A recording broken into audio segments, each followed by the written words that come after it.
नमस्कार दोस्तों, एक बार पुनः आप सभी का स्वागत है आपके अपने YouTube चैनल शारदा क्लासेस पर। आज का जो टॉपिक है वह समाज का एक ऐसा मुद्दा है जिस पर आज भी समाज में दो बुद्धिजीवियों में या समाज के प्रत्येक क्षेत्र में बहस देखने को मिलती है। ये समाज का ज्वलंत मुद्दा है। मतलब अगर मैं कहना चाहूँ तो ये एक ऐसा मुद्दा है जिसमें आज भी लोग एक दूसरे से जल जाते हैं या फिर एक दूसरे के खिलाफ तक हो जाते हैं। इस लेक्चर को शुरू करने से पहले मैं एक बात स्पष्ट कर देना चाहता हूँ कि मैं शिक्षक की भूमिका में हूँ, इसलिए मैं ना ही किसी का समर्थन करता हूँ, ना ही किसी का विरोध। ये बात मैं आपको पहले ही स्पष्ट कर रहा हूँ। मैं ये भी बात कहना चाहूँगा कि मैं खुद स्वयं सामान्य वर्ग से आता हूँ, लेकिन मैं एक शिक्षक की भूमिका में हूँ, इसीलिए न्याय करना मेरा फर्ज है, मेरा कर्म है। और अपने विद्यार्थियों को ये सही या सटीक कंटेंट प्रोवाइड करवाना भी मेरा कर्तव्य है। तो आपसे भी मेरी एक गुजारिश रहेगी कि इस लेक्चर को अटेंड करने से पहले एक व्यक्ति, एक मानव, या मैं यूं कहूं कि एक सही विद्यार्थी होने के नाते इस लेक्चर को ध्यानपूर्वक सुने। तो आप देख ही रहे हैं कि आज का टॉपिक जो है वो है रिजर्वेशन। और देखते हैं चलो कि आज हम क्या क्या इस टॉपिक के बारे में पढ़ेंगे। तो वो अगली स्लाइड पे चलते हैं कि क्या क्या आज मुख्य बिंदु इस लेक्चर से रिलेटेड जो है वो रहेंगे। तो आज जैसे कि आपको स्लाइड पे दिख रहा है कि इस लेक्चर में हम 8 बिंदुओं पर चर्चा करेंगे। उसमें पहला जो बिंदु है वो है आरक्षण क्या है। दूसरा बिंदु आरक्षण क्यों है। तीसरा बिंदु अगर हम देखें, किसी अन्य देश में तो जातिगत आधार पर आरक्षण नहीं है, तो फिर भारत में क्यों। कि विश्व के किसी दूसरा देश, कोई भी ऐसा देश नहीं है कि जहां पे जातिगत आधार पर आरक्षण दिया हो, तो फिर भारत में क्यों जातिगत आधार पर आरक्षण दिया गया है, इस पे भी हम चर्चा करेंगे। आरक्षण आर्थिक आधार पर होना चाहिए, क्या आरक्षण आर्थिक आधार पर होना चाहिए, इस विषय पे भी हम बात करेंगे। संपन्न पिछड़े वर्ग को भी आरक्षण का लाभ क्यों, कि जो पिछड़े वर्ग हैं लेकिन संपन्न हो चुके हैं, सभी प्रकार के रिसोर्सेज उनके पास आ चुके हैं, फिर उनको क्यों आरक्षण का लाभ है, इस बात पे भी हम चर्चा करेंगे। आरक्षण के पक्ष विपक्ष में तर्क, एडवांटेज और डिसएडवांटेज देखेंगे इसकी। क्या आरक्षण को समाप्त कर देना चाहिए, और अंत में हम निष्कर्ष पे बात करेंगे। तो ये इस लेक्चर से रिलेटेड 8 मुख्य बिंदु हैं जिन पे आज चर्चा होने वाली है। तो ज़्यादा ना बोलते हुए लेक्चर को शुरू करते हैं। और मेरा आप सभी से एक प्रार्थना रहेगी लेक्चर के शुरुआत में ही कि ज़्यादा से ज़्यादा इस लेक्चर को लोगों तक पहुंचाएं, शेयर करें, सब्सक्राइब करें इस चैनल को, ज़्यादा से ज़्यादा प्यार दें लाइक कमेंट करके, ताकि भविष्य में भी मैं ऐसे ऐसे अच्छे अच्छे लेक्चर्स आपके समक्ष प्रस्तुत करता रहूं। तो ज़्यादा ना बोलते हुए अगली स्लाइड पे हम एक और बात मैं आपको बता देना चाहता हूँ कि आज का जो कंटेंट है ये आपको किसी अच्छी से अच्छी किताब में भी नहीं मिलेगा, या फिर एक अच्छे से आर्टिकल का कंटेंट भी इतना इससे बढ़िया नहीं हो सकता। इतना बढ़िया कंटेंट आज आपको मिलेगा। इसलिए मेरा बार बार आपसे प्रार्थना है कि इस लेक्चर को ध्यानपूर्वक देखें व सुने। तो करते हैं लेक्चर को शुरू। आरक्षण क्या है, व्हाट इज रिजर्वेशन। आरक्षण, आरक्षण और संरक्षण ये दो शब्द हैं। संरक्षण के बारे में मैं थोड़ा सा आपको बता दूं। संरक्षण और आरक्षण दोनों में अंतर होता है, पहले उसको बता देना मेरा फर्ज है। संरक्षण आरक्षण से ज्यादा बड़ा और इंटेंसिव शब्द है। आरक्षण में केवल और केवल प्रायोरिटी तय होती है। आरक्षण का मतलब पहली प्राथमिकता, लेकिन संरक्षण का मतलब प्राथमिकता के साथ साथ समस्त प्रकार के विकास के लिए जो आवश्यक घटक हैं उन्हें प्रोवाइड करवाना है। तो यह संरक्षण नहीं है, यह आरक्षण है। संरक्षण में क्या है, आपको प्राथमिकता तो दी जाएगी, लेकिन आपके विकास के लिए जितने भी आवश्यक घटक है वो भी आपको प्रोवाइड करवाए जाएंगे, लेकिन आरक्षण में ऐसा नहीं होता। तो आज का टॉपिक आरक्षण है, हम समझेंगे कि आरक्षण क्या है। तो उसको देखते हैं, आरक्षण क्या है। आरक्षण का उद्देश्य वंचित, पीड़ित और पिछड़े वर्गों को सामाजिक न्याय प्रदान करना है। इसके अंतर्गत सामाजिक, शैक्षणिक और आर्थिक दृष्टि से कमजोर वर्गों के लोगों को सार्वजनिक महत्व के क्षेत्रों में सामान्य प्रतिस्पर्धा से पृथक रखकर उनके लिए कुछ स्थान आरक्षित रखे जाते हैं। अगर मैं इंग्लिश में कहना चाहूं, the purpose of reservation is to provide social justice to the disadvantaged, oppressed and backward classes.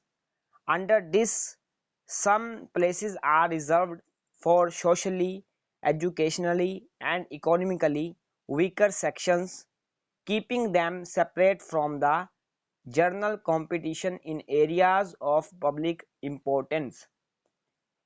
मतलब क्या कि आरक्षण का उद्देश्य ही क्या है कि जो पीड़ित लोग हैं, जो समाज की मुख्य धारा से वंचित हैं, समाज की मुख्य धारा से पिछड़े हुए हैं, उनको सामाजिक न्याय प्रदान करना। इसके अंतर्गत क्या किया जाता है, सामाजिक हो गया, शैक्षणिक हो गया, आर्थिक दृष्टि से जो कमजोर वर्ग हैं, उन लोगों को सार्वजनिक महत्व के क्षेत्रों में समाज में उनकी महत्वता बढ़ाने के लिए उनको जो समाज सामान्य प्रतिस्पर्धा, जनरल कंपटीशन जो होता है, उससे पृथक रखकर उन्हें कुछ स्थान आरक्षित कर दिया जाता है, कुछ स्थान उन्हें आरक्षित दे दिए जाते हैं। अगली स्लाइड पे चलते हैं। इन वर्गों के लोगों की सफलता तथा प्रतिनिधित्व सुनिश्चित करने के लिए सार्वजनिक प्रतिस्पर्धा के नियमों को शिथिल कर दिया जाता है। मतलब कि जो सार्वजनिक प्रतिस्पर्धा है उसमें इनकी नियुक्ति के लिए जो नियुक्ति के कानून नियम होते हैं उनको थोड़ा ढीला कर दिया जाता है, उनकी कठोरता में थोड़ी कमी ला दी जाती है, ताकि इनको भी वहां पे सफलता जो है वो मिल सके। अगर इंग्लिश में कहना चाहूँ, the rules of public competition are relaxed to ensure the success and representation of the people of these classes. तो आई होप आपको व्हाट इज रिजर्वेशन तो समझ आया होगा कि रिजर्वेशन क्या है। तो आपके समक्ष जो अगली स्लाइड है वो है why reservation. Why reservation, reservation आरक्षण क्यों? भारतीय संविधान में अल्पसंख्यक, पिछड़े वर्गों, अनुसूचित जातियों एवं अनुसूचित जनजातियों के आरक्षण की व्यवस्था की गई थी। The Indian Constitution provides for reservation of minorities, backward classes, scheduled castes and scheduled tribes.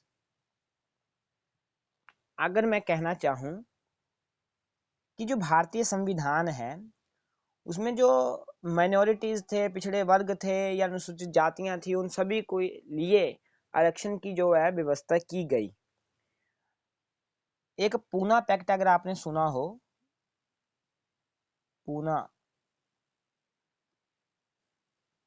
Pact, ये पूना पैक्ट जो है ये गांधी जी और डॉक्टर भीमराव अंबेडकर के मध्य हुआ था। और रिजर्वेशन का जो कहानी है, रिजर्वेशन की जो कहानी है वास्तविक रूप से यहीं से शुरू हुई है, पूना पैक्ट से। इसके बाद जब हमारा देश आज़ाद हुआ तो हमारे देश का जब संविधान बनने लगा तो संविधान निर्माताओं ने देश में समाजवादी भाव लाने के लिए, देश में समाजवादी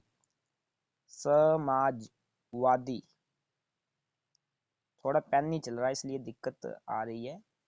देश में समाजवादी भाव लाने के लिए समानता के सिद्धांत पर या आधुनिक समता के सिद्धांत पर काम करना शुरू किया और इसी समता के कारण रिजर्वेशन जो है वो भारत में लाया गया, समाजवादी भाव लाने के लिए क्या किया गया, समानता के सिद्धांत पर, समानता के सिद्धांत पर कार्य किया, या समता, समता के सिद्धांत पर कार्य किया।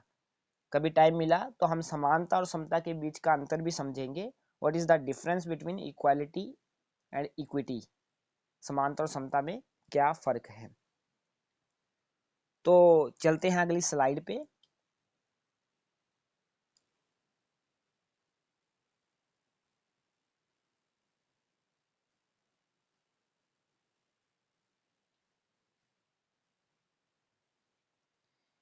अगली स्लाइड पे हमें देखने को मिल रहा है कि ऐसी व्यवस्था करना इसीलिए आवश्यक था क्योंकि समाज के कुछ वर्ग सामाजिक व्यवस्थाओं, जन्म पर आधारित वर्ण व्यवस्था के कारण ही मुख्य धारा से पृथक हो गए थे। Such a system was necessary because some sections of society was separated from the mainstream due to social systems, due to birth-based varna system।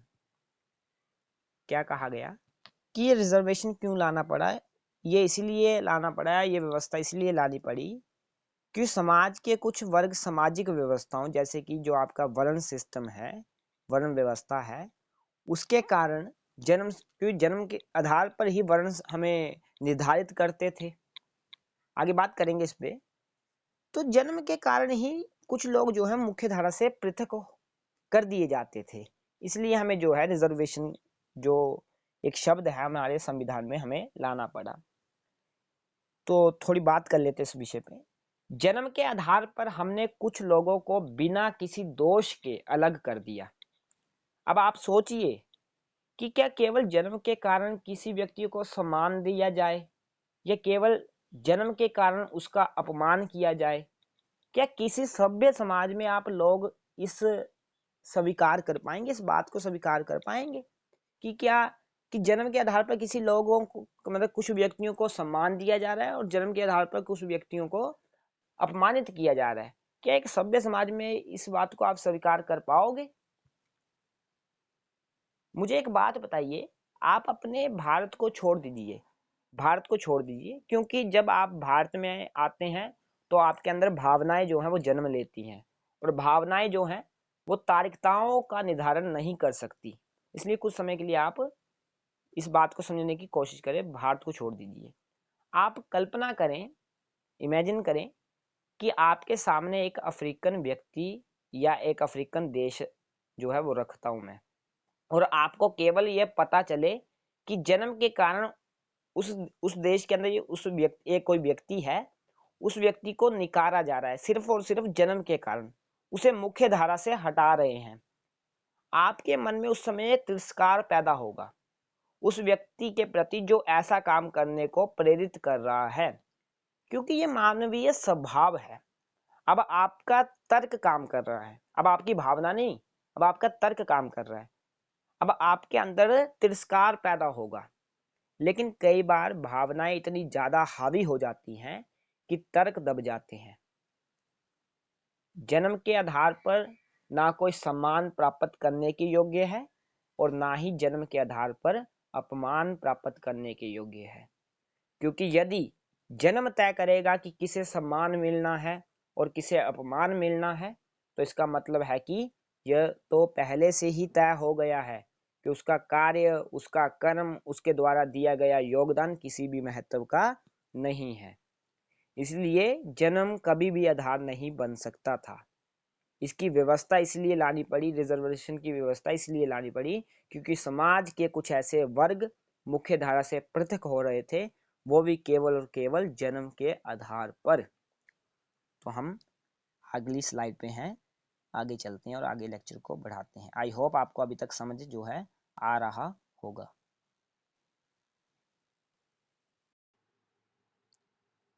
किसी अन्य देश में तो जातिगत आधार पर आरक्षण नहीं है। No other country has reservation on caste basis. किसी दूसरे देश में जातिगत आधार पर आरक्षण नहीं है, तो फिर भारत में क्यों? ये प्रश्न उठता है ना, जातिगत आधार पर भारत में आरक्षण क्यों दिया गया? इसके पीछे क्या रीजन है तो ये समझिए। हमारे देश में अगर ये व्यवस्था है तो इसके पीछे मैं भारतीयों का दोष मानता हूँ, मेरा अपना अन्य का दोष भी मानता हूँ। हम भारतीयों की सबसे बुरी बात क्या है, 200-250 वर्षों की गुलामी के कारण हम आज भी अपनी आर्थिक वास्तविकता बताने को तैयार नहीं हैं। देखो मैं आपको एक बात बता दूं, जो संविधान सभा में बैठे हुए लोग थे वो बुद्धिजीवी लोग थे, कोई मूर्ख नहीं थे।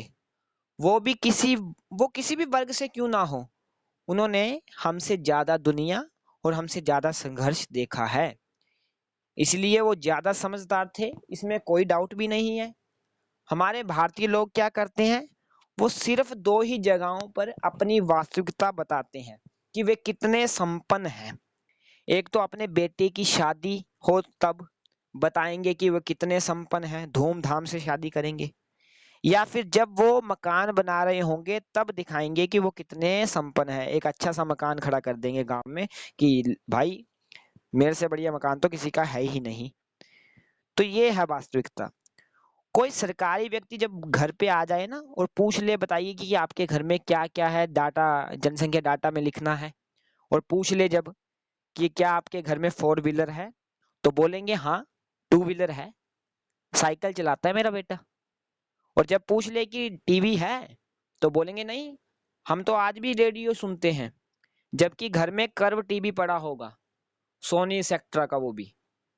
देखो मैं कहना क्या चाहता हूँ कि वास्तविक रूप से जाति ढूंढने का आधार इसीलिए रहा क्योंकि जाति का कई लोगों को आडंबर भी था, है ना।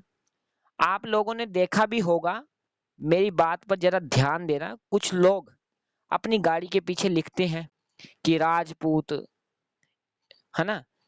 ये एक गुरूर है, घमंड है ना। हरियाणा के लोगों को कभी देखना वो जाट लिखते हैं, कुछ लोग गुज्जर इत्यादि लिखते हैं। क्या आपने कभी किसी दलित की गाड़ी के पीछे जाति लिखी हुई देखी है? शायद ही, मुझे नहीं लगता, हाँ शायद हो भी सकता है, क्योंकि उनको आडंबर नहीं है उस चीज का। भारतीय लोग जो हैं वो अगर सचमुच कुछ बताने को तैयार थे वो थी जाति। वो भी खास करके वे लोग जिन्हें हमें आरक्षण नहीं देना था, जिन्हें हमें कोई सुविधाएं नहीं देनी थी, अगर वो किसी बात को बताने में सच मतलब किसी बात को सच बताने के लिए तैयार थे तो वो थी जाति। ये बहुत बड़ा आधार था, परंतु ये विचार मेरा है, ये विचार मेरा है। संविधान निर्माताओं को भी शायद ये लगता होगा, मैं जरूरी नहीं समझता, शायद लगता होगा। लेकिन संविधान निर्माता ये तो जानते थे कि 2000 वर्षों से वर्ण व्यवस्था चली आ रही है, और इसी वर्ण व्यवस्था के कारण हमें बहुत आसानी से यह पहचान मिल सकती थी कि कौन कौन अनुसूचित जाति, कौन कौन अनुसूचित जनजाति, कौन आगे है, कौन पीछे है, कौन पिछड़ा है, हमें आसानी से आइडेंटिफाई कर सकते थे। इसलिए जाति को ही आधार बनाया गया। तो आई होप आपको आंसर थोड़ा थोड़ा मिल रहा होगा कि ये जातिगत आधार क्यों बनाया गया आरक्षण के लिए। तो आगे चलते हैं स्लाइड पे। यह तर्क दिया जाता है कि विश्व के किसी अन्य देश में तो जातिगत आधार पर आरक्षण जैसी कोई व्यवस्था नहीं है, तो भारत में जातिगत आधार पर आरक्षण क्यों दिया गया है? Many times it is argued that there is no system like reservation in any country of the world, especially on caste basis. So why reservation has been given on caste basis in India? है ना। तो भारत में क्यों जातिगत आधार पर आरक्षण दिया गया, थोड़ा मैंने अभी आपको बताया भी। अगली स्लाइड पे चलते हैं कि क्या बोल रही है अगली स्लाइड। इसके पीछे सबसे बड़ा कारण भारत की ऐतिहासिक पृष्ठभूमि है। दरअसल विश्व के किसी भी देश में वर्ण आधारित सामाजिक व्यवस्था का प्रचलन नहीं था। विश्व के किसी दूसरे देश में, भारत को छोड़कर किसी दूसरे देश में वर्ण आधारित व्यवस्था, जो वर्ण आधारित व्यवस्था है ये नहीं थी, सिर्फ और सिर्फ भारत में ही थी। The biggest reason behind this is the historical background of India. Actually there was no prevalence of varna based social system in any country of the world. अगली स्लाइड पे चलें। भारत में मनुस्मृति में ब्राह्मण, क्षत्रिय, वैश्य और शूद्र नामक 4 वर्णों का उल्लेख मिलता है। साथ ही इनके कार्यों का विभाजन भी स्पष्ट रूप से प्राप्त होता है। Manusmriti in India finds mention of 4 varnas, namely Brahman, Kshatriya, Vaishya and Shudra, along with a clear division of their functions.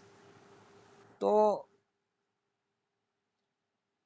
अगर मैं आपको बताना चाहूँ इसमें, आपको एक बात बताऊं कि हमारे ग्रंथ और वेद में जन्म का कोई महत्व नहीं दिया गया था। जो हमारे वेद हैं उनमें जन्म का कोई महत्व नहीं दिया गया था, कर्म को ही महत्व दिया गया है। लेकिन बाद में धीरे धीरे जन्म पर पूर्ण रूप से आधारित हो गया। तो ये हमारा थोड़ा बैकग्राउंड रहा है।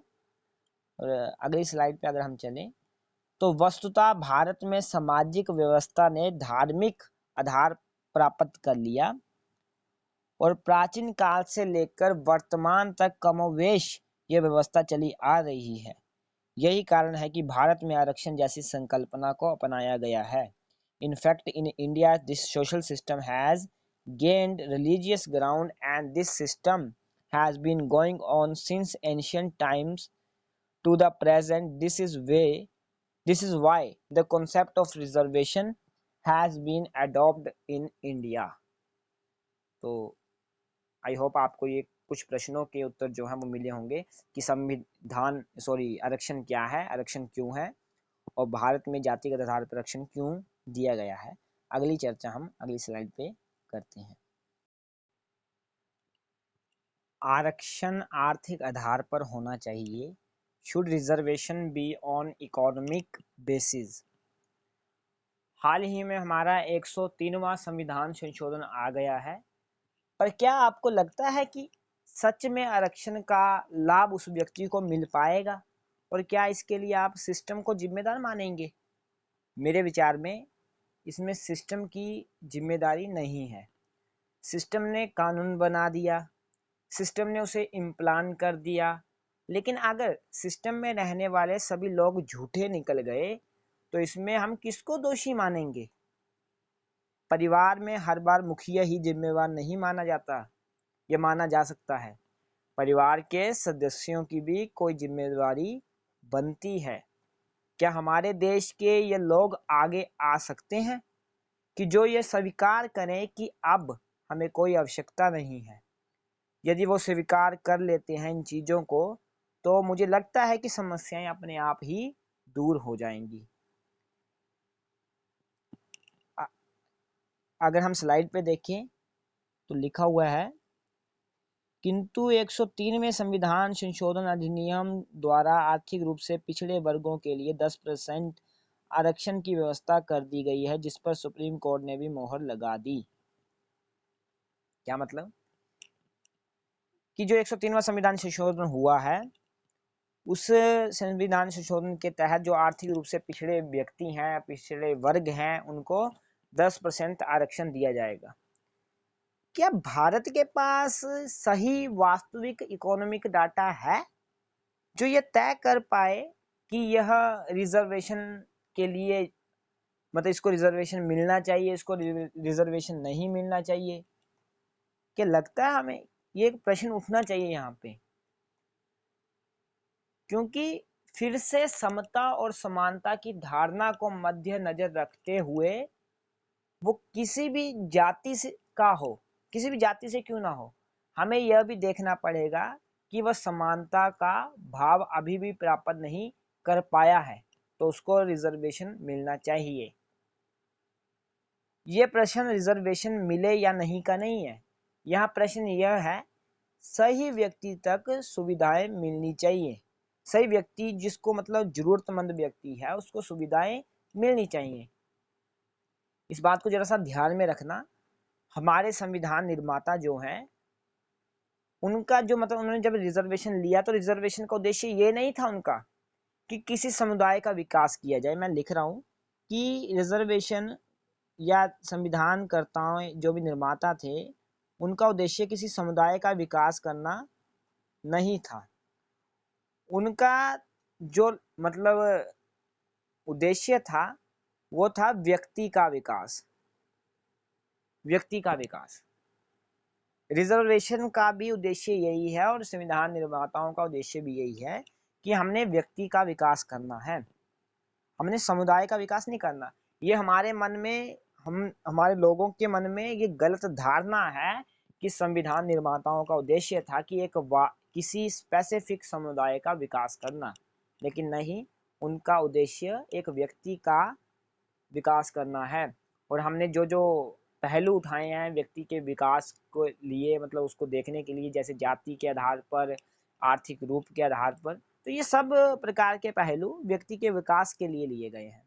अगर हम आगे चलें, इसी स्लाइड पे थोड़ी बात और करें तो आगे जैसे लिखा हुआ है कि समाजशास्त्र के दृष्टिकोण से देखा जाए तो आर्थिक आधार पर आरक्षण जैसी कोई संकल्पना नहीं है। समाजशास्त्र में ऐसी कोई संकल्पना नहीं है आर्थिक आधार पर, किंतु भारत में गरीबी उन्मूलन के प्रयासों को बल देने तथा आर्थिक रूप से पिछड़े हुए वर्गों को समाज की मुख्य धारा में लाने के लिए ये व्यवस्था की गई कि जो लोग आर्थिक रूप से पिछड़ गए हैं उनको समाज की मुख्य धारा में लाने के लिए ये कदम उठाया गया। क्योंकि बिना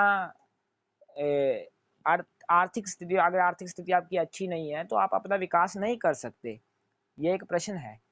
तो आगे अगर हम स्लाइड पे चलें तो अगली स्लाइड की जो बात है वो आगे करते हैं। अगली स्लाइड पे हम चलते हैं।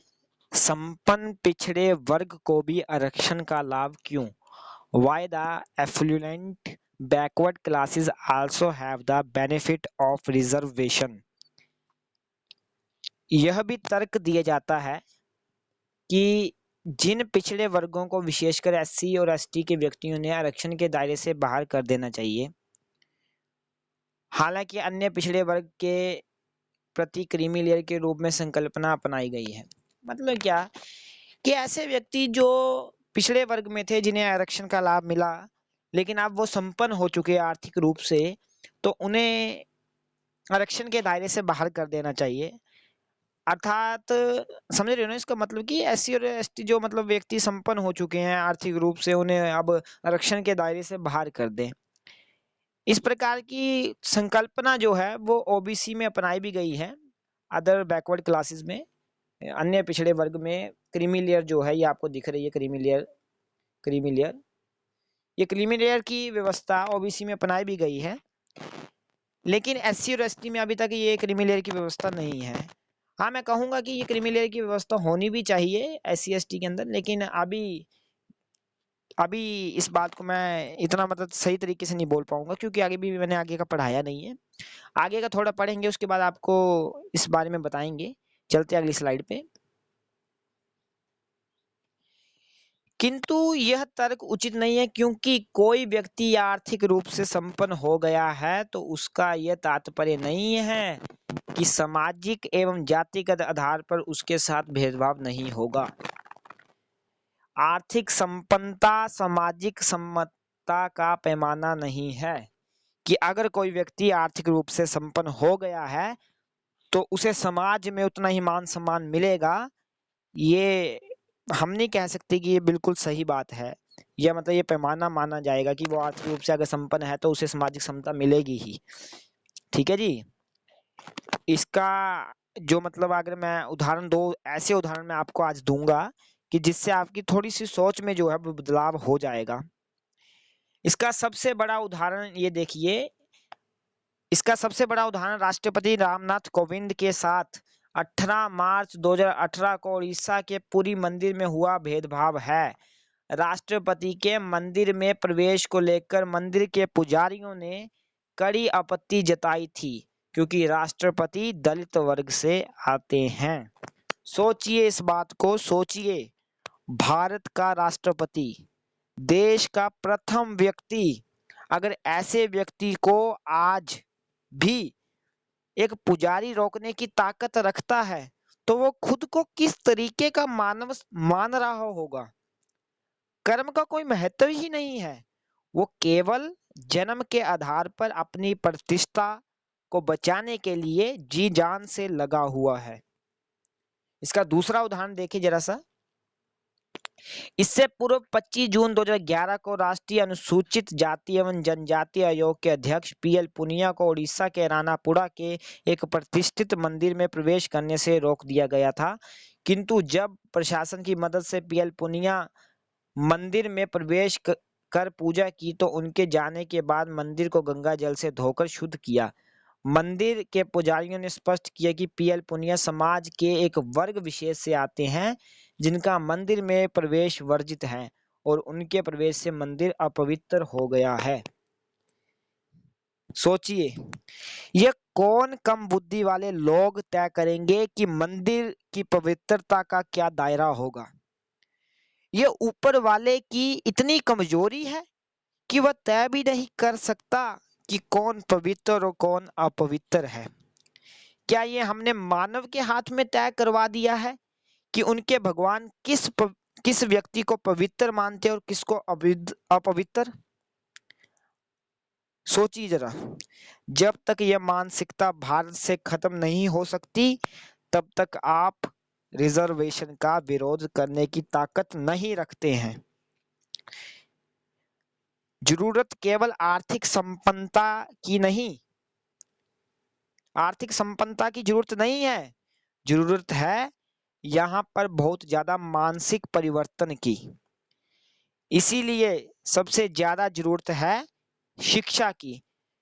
अगर मानसिक परिवर्तन लाना है तो मानसिक परिवर्तन एकमात्र उपाय है मानसिक परिवर्तन का, और वो है शिक्षा।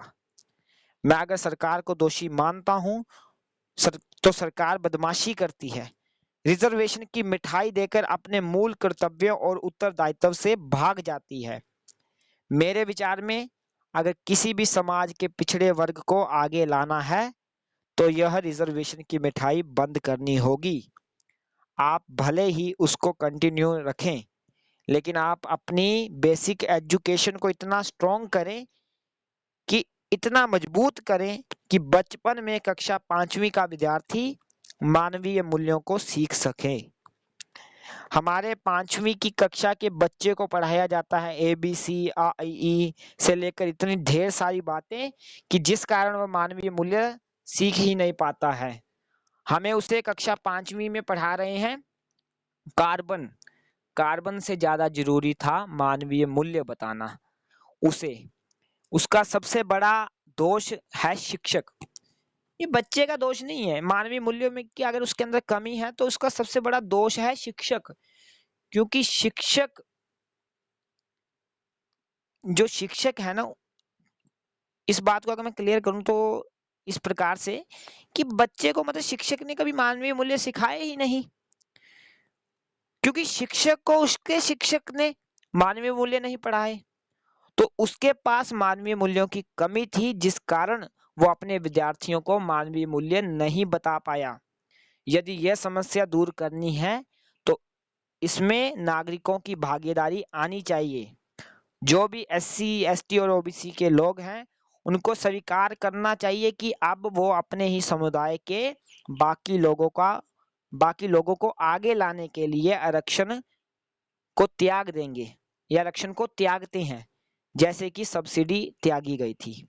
साथ ही साथ अन्य वर्ग या जनरल वर्ग के लोगों को अपनी मानसिक क्रांतियों में बदलाव लाने होंगे।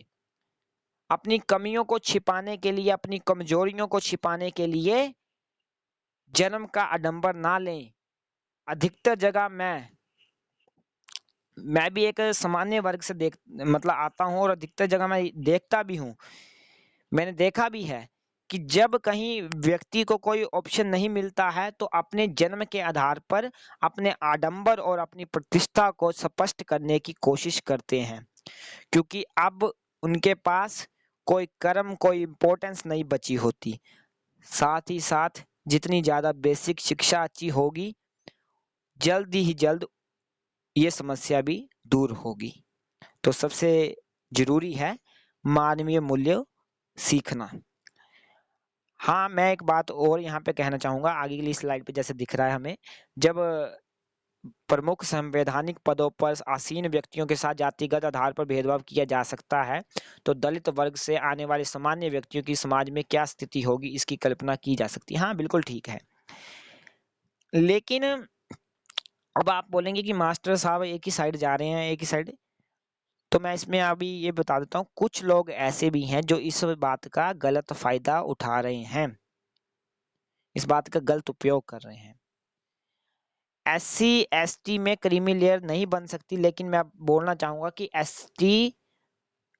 SC और ST के लोग स्वयं बदलाव लाएं, अपनी सोच में परिवर्तन लाएं, स्वयं आरक्षण को त्यागे, अगर वो संपन्न हो चुके हैं, अपने समुदाय के दूसरे लोगों को मौका दे, ये स्वयं क्रीमी लेयर बनेगी और जिससे हमारे देश में काफी बदलाव आएगा।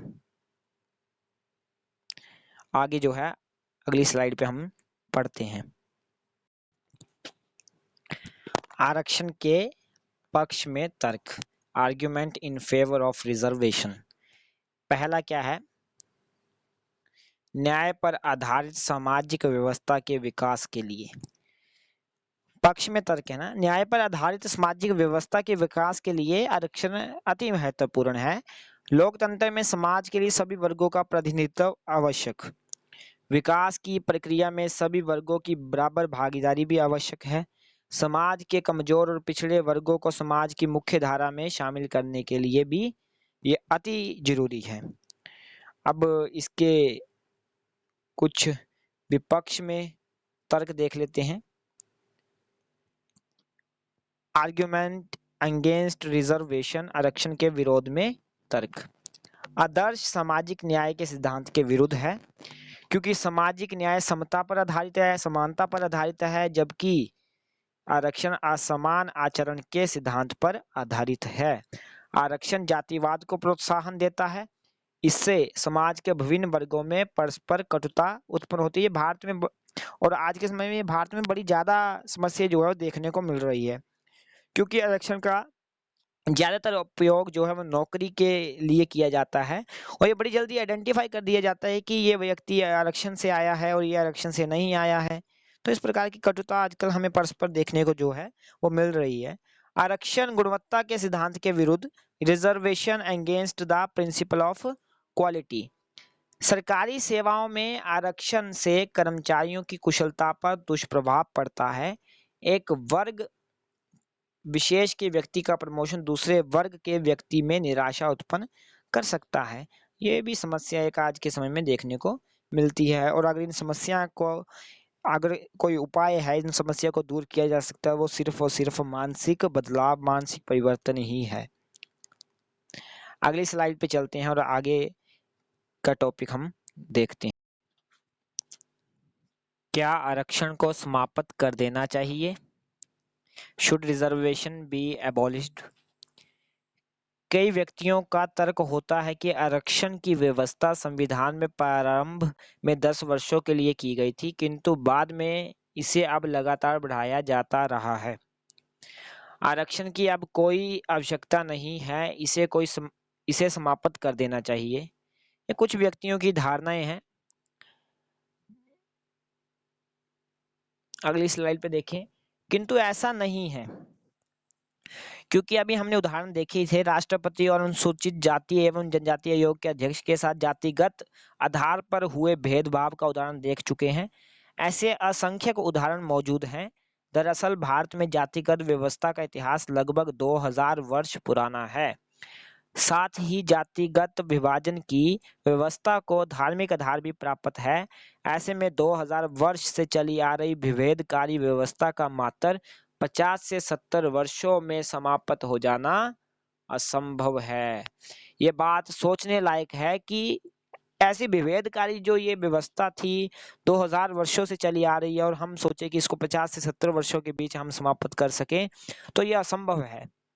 समय लगेगा, हर चीज समय मांगती है, इसको भी समय लगेगा। आगे देखिए, आज भी उत्तर प्रदेश और बिहार जैसे राज्यों में ऐसे उदाहरण मिलते हैं जहां एक संपन्न वर्ग के मोहल्ले से दलित वर्ग का दूल्हा अपनी बारात नहीं ले जा सकता है। सोचिए, आज भी ऐसे निम्न बुद्धि वाले लोग पृथ्वी पर हैं। आज भी ऐसे जन्म के आधार पर आडंबर दिखाने वाले लोग इस पृथ्वी पर हैं।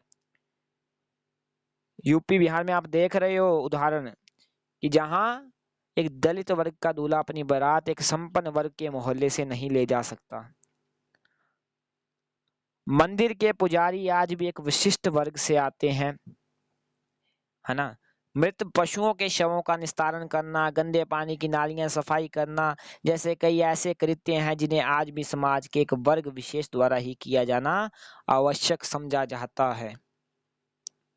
अगली स्लाइड पे चलते हैं। आइए लेक्चर के विश्लेषण निष्कर्ष पे चलते हैं। अतः जब तक सामाजिक व्यवस्था के बंधन शिथिल नहीं होते, आरक्षण का जारी रहना आवश्यक है। प्रत्येक केंद्र सरकार भी इसी मत का समर्थन करती है। देखिए, कहने का तात्पर्य क्या है,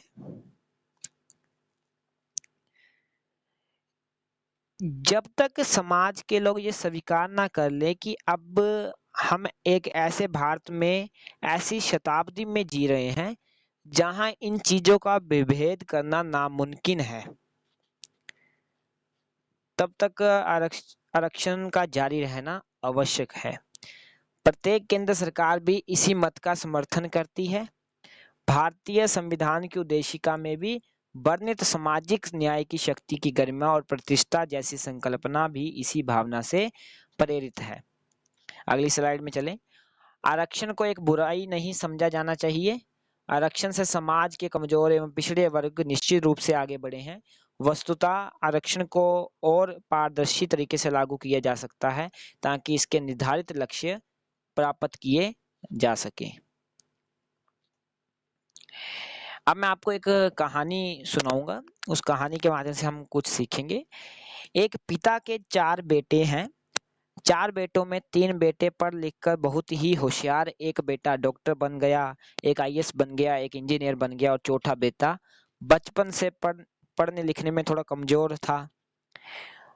तो मतलब कि जब कमजोर था, वो पढ़ता नहीं था, तो पिता ने बोला चल छोड़ भाई, क्या पढ़ना है, हमारी काफी प्रॉपर्टी है, खेती बाड़ी है, उस खेती बाड़ी को संभाल, तू खेत खलिहान है, चलो अच्छा है, एक बेटा नहीं पढ़ेगा तो वो खेती बाड़ी जो है उसको संभाल लेगा। समय बीतता गया, जैसे जैसे समय बीता वैसे वैसे डॉक्टर, आईएएस या इंजीनियर की जो संपन्नता है वो ज्यादा बढ़ने लगी। डॉक्टर ने कार खरीद ली, इंजीनियर ने भी कार खरीद ली, आईएएस ने बीएमडब्ल्यू खरीद ली। वैसे ये संभव नहीं है आईएएस के लिए। समाज में इन तीनों की प्रतिष्ठा थी। आईएएस की तो संपन्नता थी, समाज के हर व्यक्ति उससे मिलने आता था, अशिक्षित व्यक्ति को कोई नहीं पूछता था। हालांकि संपत्ति उसके पास भी थी। समाज में कुछ बदमाश लोग भी होते हैं, जैसे कि मेरे जैसे। अब होगा क्या, इस कहानी में एक ट्विस्ट क्या आएगा कि मान लो मैं उस चौथे व्यक्ति से जाके मिला। अब देखना मेरी बात को, मेरा लक्ष्य कुछ और ही है, और देखना मैं अपना लक्ष्य कैसे पाता हूँ इस कहानी के माध्यम से, ठीक है। अब मैं उस व्यक्ति से मिला जो अशिक्षित था, खेती बाड़ी संभालता था, उसका जीवन सामान्य चल रहा था, लेकिन मुझे लगा कि कुछ किया जा सकता है। मैंने उससे पूछा कि बताओ तुम्हारी जिंदगी कैसी है। तीनों भाई कार से शान से आते हैं, कार से जाते हैं, और तुम बैलगाड़ी पर आते हो जाते हो। उनकी पत्नियों की समाज में कितनी इज्जत होती है, उन्हें सब मानते हैं, सब सम्मान करते हैं, तुम्हें तो कोई सम्मान भी नहीं देता है। पहली बार से वो पहली बार तो वो सोचेगा ना, पहली बार से तो वो सोचेगा कि मन में कि नहीं नहीं, वो बचपन से ही होशियार थे, पढ़ लिख कर आगे बढ़ गए, मैं नहीं पढ़ा पाया, इसलिए आज पीछे गया हूँ या पिछड़ रहा हूँ। लेकिन मैं तो बदमाश हूँ।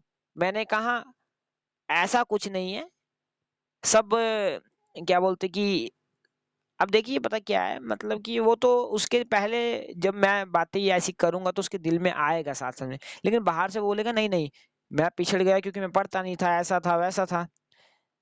फिर मैं और उसको थोड़ा भड़काने की कोशिश करूंगा, मैंने कुछ ऐसा कहूंगा कि सब बदमाश हैं, सबसे ज्यादा बदमाश तो तुम्हारे पिताजी हैं, जानबूझकर उन्होंने तुम्हें नहीं पढ़ाया ताकि तुम इस खेती बाड़ी को संभाल सको, है ना। उन्हें शहर उन्हें शहर पढ़ने के लिए भेजा, तुम्हें नहीं भेज सकते थे, तुम जाते तुम भी पढ़ पाते। ये सब तुम्हारे पिताजी और भाइयों की साजिश है, जिस कारण तुम्हें इतनी मेहनत करनी पड़ रही है। पैदावार तुम कर रहे हो, काम तुम कर रहे हो, वो बिल्कुल आराम से आते हैं, आराम से जाते हैं, शान से आते हैं, शान से जाते हैं। तुम्हारी तो समाज में कोई वैल्यू भी नहीं है, परिवार में तुम्हारी कोई औकात भी नहीं है। अब कुछ बातें उसके दिमाग में घर कर रही हैं। मैंने उसके दिमाग में जहर घोलना शुरू कर दिया और अपनी जगह बना ली है। अब मैं उससे और मुलाकातें करूंगा। जब दोबारा मिला तो उस दिन उसकी अपने भाई से लड़ाई हुई थी। मैंने कहा, कब तक झेलोगे इस अन्याय को, कब तक सहन करोगे ऐसी बातों को? मैं तुम्हारी जगह होता तो अब तक कब का किस्सा खत्म कर चुका होता। उसने कहा, कैसी बातें करते हो, भाई है मेरा। मैंने कहा, महाभारत में कौरव और पांडव भी भाई ही थे। पांडवों ने कौरव का वध नहीं किया था, क्या वो नहीं, क्या बोलते, भाई भाई थे? यह भी महाभारत है। यहाँ तुम्हारा कर्तव्य बनता है कि अपने सम्मान के लिए सबको खत्म कर डालो। शुरुआत में वो सोचेगा ये सही है कि गलत। मैं बदमाश हूं ना, मैं तो उसकी सोच को बदलना चाहता हूँ। कुछ गलत प्लानिंग प्लानिंग के साथ आया हूँ। कभी ना कभी तक मैं उसके अंदर इतना जहर भर दूंगा कि वो एक भयानक कदम उठाने के लिए मजबूर हो जाएगा। हो सकता है तीनों भाइयों को समाप्त करके पिता को खत्म कर दे। जैसे ही पिता और भाई खत्म होंगे, सारी वो जेल में और सारी संपत्ति मेरी। खेल बहुत बड़ा था दोस्तों, यहाँ पे बातें समझ नहीं है आपने। खेल बहुत बड़ा था, वो सिर्फ साधन था मेरे लिए। साध्य बहुत बड़ा रखा था मैंने, साध्य थी वो प्रॉपर्टी। थोड़ा सा अब कहानी को और घुमा रहा हूं मैं। तीन भाई वो लोग थे, जो तीन भाई हैं ना, जो पढ़े लिखे हुए हैं, वो वे लोग हैं जो समाज में आगे निकल चुके हैं। चौथा वे है जो समाज में पिछड़ गया है, जो समाज से पिछड़ चुका है, जो मुख्य धारा में शामिल नहीं है। उस पिछड़े हुए व्यक्ति के पास मैं पहुंचा ना, मेरी जगह कोई नक्सलवादी आतंकवादी पहुंच सकता है, उसको भड़का सकता है कि ये जो तेरे तीन भाई हैं ना, यही तेरे पिछड़ेपन के जिम्मेवार हैं। अब तुम्हें होशियार बनकर सॉरी अब तुम्हें होशियार बनना होगा, इनको खत्म करके अपने सम्मान और प्रतिष्ठा को प्राप्त करना होगा। और वो ये बात इसके मन में बिठा देंगे, नक्सलवादी जो और आतंकवादी है, वो ये बातें इसके मन में बिठाएंगे, ये तो तुम ही हो जो इस दुनिया को चला रहे हो, तुम ही हो जो सब कुछ करते हो, ये कुछ नहीं करते हैं।